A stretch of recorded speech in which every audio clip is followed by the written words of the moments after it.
7 runners locked away at the mile 2. They're off, and a terrible start by Isaac Newton has given the others quite the head start. The Dubai Duty Free International Stakes, it's a group race. It's Sindria, the leader, on settling down, followed by Purview close in second, and Trust Your Instinct and Crown of Oaks. Jerry on at the back of them is hot as hell, and still catching up is Isaac Newton. In front is Sindria and Dylan Brown McMonigal from Purview, and Colin Keane shading second from Trust Your Instinct and Joey Sheridan with a couple of lengths to Crown of Oaks and Tomar Cond for William Haggis in fourth, and then Jerry on and Gary Carroll as they turn towards the final 7 furlongs. They're followed by Hot as Hell and Shane Foley in the back marker, and still adrift Isaac Newton and Ryan Moore. Heading up to the 6 furlong point, very little changes from first to last. It's Sindria maintaining an advantage of a length and a half over Purview. Third is Trust Your Instinct, and fourth is Crown of Oaks. Fifth is Jerry on, and then Hot as Hell, and not so far behind is Isaac Newton as they come past the halfway stage in the Dubai Duty Free International Stakes. They're on the downhill. Sindria stoked by Purview with the noseband. Third, but only just, Trust Your Instinct from Crown of Oaks, and then Jerry on, Hot as Hell, and Isaac Newton as they tighten up on the run back for the home straight. Sindria poised in second is Purview. Third is Trust Your Instinct. Ridden along in fourth is Crown of Oaks as they straighten for the final 2.5 furlongs. Then Jerry on, Hot as Hell, and Isaac Newton. It is Sindria coming there very strongly is Purview to join issue, followed by Trust Your Instinct. Then Jerry on, Crown of Oaks weakens. Then Hot as Hell and Isaac Newton gone to the front with a little over a furlong to go is Purview and Colin Keane, and they stretch away from Sindria. Trust Your Instinct. Jerry on stays on in between horses, and then Hot as Hell racing inside the final 100 yards. It is Purview from Trust Your Instinct, and Hot as Hell. Purview follows up the Orby International. Both wins coming here. All very straightforward for our market leader, albeit Trust Your Instinct has got a bit closer to him than he managed last time, but Purview, the even money favourites, always look to have matters under control here, Don. It was an uncomplicated ride from Colin Keane. Back down in distance today. Those that were with him at a short price, I doubt would have had too many worries through the run, would they? No, not very many, Gary. And I'd say he's probably won despite the distance, not because of it. He sees out 1.5 miles well. And yeah, as you said, Colin Keane, master in simplicity, just kept it straightforward, had him up on the outside of Sindria from early. He's travelled into his race best of all. He was the most likely winner going to the 2 furlong marker, and he picked up well. They are closing him down close home. Trust Your Instinct gets to within about a length of him, which is 5 lengths closer than he did the last day in the Orby Stakes, but it never looked like it was going to get to him. And yeah, big performance again by Purview. Here we are at the start, and one potentially serious obstacle removed from Purview's way, effectively, with Isaac Newton blowing the start badly there, losing 7 to 8 lengths. So with guesstimate done, very difficult to see him getting involved after that. So probably a run just to throw out. But Purview, as we were saying, immediately into a good position, just up on the outside of the pace-setting Sindria. Trust Your Instinct keeping close enough tabs on him in third position. I don't think, I'd take Isaac Newton out of it. I don't think there were really too many excuses anybody could have had here, were there? No, that's it. Look, the Purview was put in as the best horse in the race, travelled like the best horse in the race, won like the best horse in the race, and yeah, just all very straightforward. You have to feel for Isaac Newton and his supporters, because he's just missed the break, and he's done well actually to move up gradually. Ryan Moore just allowed him make up the ground as gradually as he could, and he's got in among them at the top of the home straight, but the energy that he had to expend in order to get there, that's obviously taken its toll, and in the end couldn't get close to Purview, who's just travelled like a classy horse. This 10 furlong trip is fine for him, but he does get 1.5 miles. As Dan won a listed race over 1.5 miles, and he'll probably be seen to better effect when he does step back up to 1.5 miles. Trust Your Instinct has run well as well. He does love it at the Curragh, and he's battled on well to get up for second place. It was a good old scrap for the minor placings behind Purview, and they did all close on him, but he'd gone and won his race, hadn't he? He's shown that turn of foot. It's a race-winning turn of foot that's put the race to bed, and they've just closed on him late on.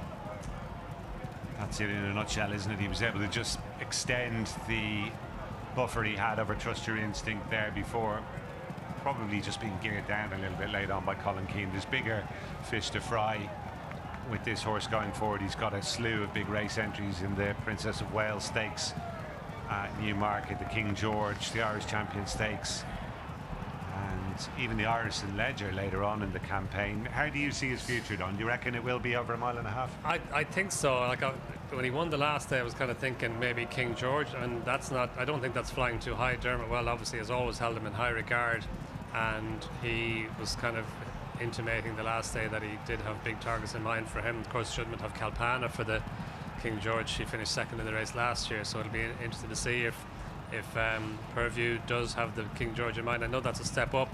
This is a Group 3. The King George is obviously a Group 1, and the Princess of Wales could be a stepping stone towards that, although it does come up quite quickly now at the July meeting. Not beyond the both run, is it? No, it's the not. two fillies running the Ribblesdale. No, it's not. It's not beyond the bounds, but that's the race. Personally, that's the race I'd love to see him in. I'd love to see him have a go at it, because Ascot should suit him well. Mile and a half would suit him well, and he's still lightly raced. Just all got very tight there, didn't it? Between as Sindria starts to drop away, Jerry on, didn't he? Yeah. Just didn't have a whole lot of racing room as Trustyourinstinct was going forward. He's finished fourth in the end. You can probably mark him up a little bit on the bare form of it, but yeah, the winner was a pretty emphatic winner as well. And another for the sire, Kingman, who was responsible for Pierre Royal in the previous events. That one, of course, formerly trained by Dermot Weld, but this one very much still an inmate at Roswell House, just across the road from the track here in the Curragh. Purview going from strength to strength. Look forward to seeing just how far his rise will take him. An impressive performance by Purview, of course, recording his back-to-back wins this season to land the Group 3 International for the man who joins me now, Dermot Weld. Well done, he was good. He was very good. Slight concern bringing him back in distance from a mile and a half to a mile and a quarter, but he's a horse with a lot of class. Obviously, he's a horse you've held in high regard from word go. Even before this lad made his debut as a 2-year-old, you were raving about him. I always loved this horse. You know, he's a big horse. He's 16'2", lovely scope, great moving big horse. But he was very immature both mentally and physically. And, you know, it was taken to as a 4-year-old to really blossom into what still I hope the best is yet to come. And obviously this horse, I'd say you were happy when he came back from Juddmonte, how he'd done from 3 to 4. Yeah, he did exceptionally well over the winter. We took our time with him this spring. We had a very wet spring, so we took our time, and he won so impressively here for the first time over a mile and a half. I've always wanted to run him a mile and a half. I appreciate the pedigree wouldn't exactly indicate that, but now he's relaxing so well.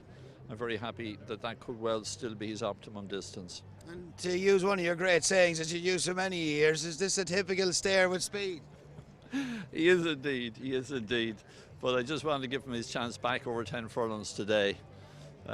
Because we have a long-term plan for him. You always do have a plan. What is the plan? The plan, Colin Keane and I were very happy. We won the Breeders' Cup Turf with Tarnawa a couple of years ago in Keeneland. It's back there again. It's early November, and I think it could be a very suitable race for him. And Keeneland, the track itself looks like it'll suit this horse too. Obviously. I think so. You know, he's another reason that we rode him up in the first 2 today. He relaxed beautifully, you know, right up on the pace, and he's a horse that, look, he is a stare with speed. He's a class horse, and the best is yet to come. He's also in the Irish Champion Stakes. He's in the Arc as well. Are we going to see him once or twice maybe before the Breeders' Cup? I would say it's quite a possibility he'd go for the Irish Champion Stakes. He's entered the Arc. We'll review it. You know, he just wants nice ground, and if it got what we've had the last couple of years, very testing ground for the Arc, would not be for him. Extremes, very firm and very heavy, but other than that, he's very adaptable. And coming here today, were you slightly concerned about the ground, especially top of the hill? A little bit worried about the top of the hill. You know, they've done a wonderful job here at the Curragh for the 3 days with the ground. Is a great credit to them, and I think their team really needs praise for how they've produced the track. But there's a drying wind with that sun that's made it very difficult, and that was my concern. I walked it very early this morning. I was happy with it. Richie Propi was out there, and he had it all in great order. And Dermot, great to be in the winners' enclosure, Derby weekend again. Yeah, we've been very lucky. The Curragh's been lucky for us, and the Irish Derby's been, I've won it 3 times. Possibly should have won it 5 times, but we're very... It's a theatrical story, yeah? Yes. We've never heard that. No.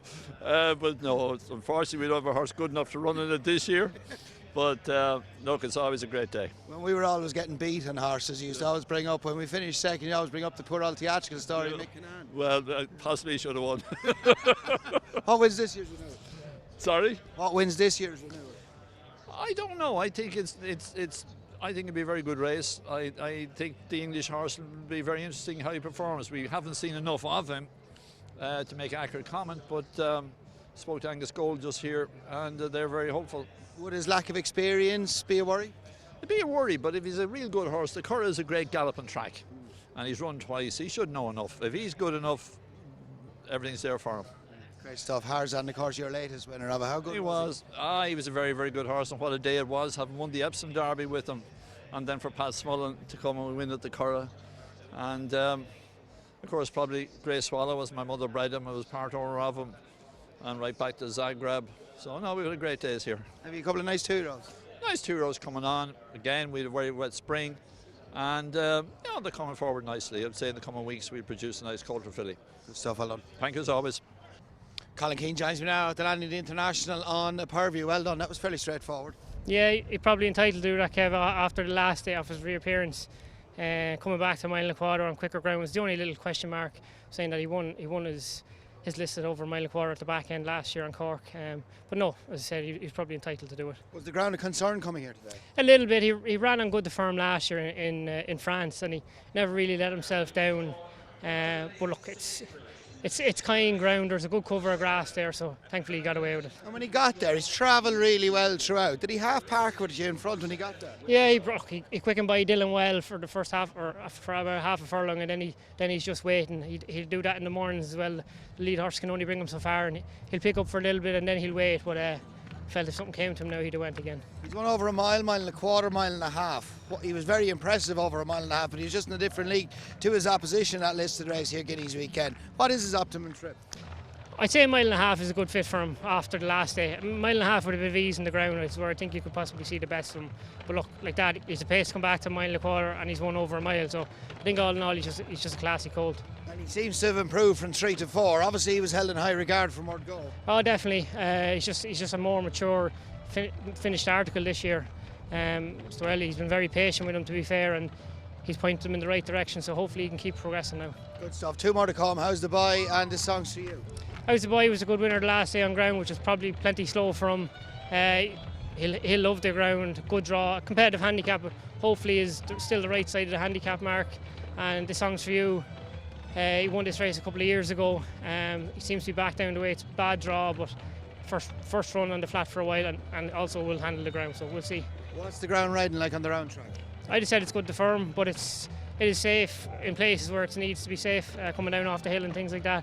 And there's a good cover of grass in it, but that's what you expect. And final question, you must have been delighted with Red Letters run in the Pretty Polly out there. Massive run.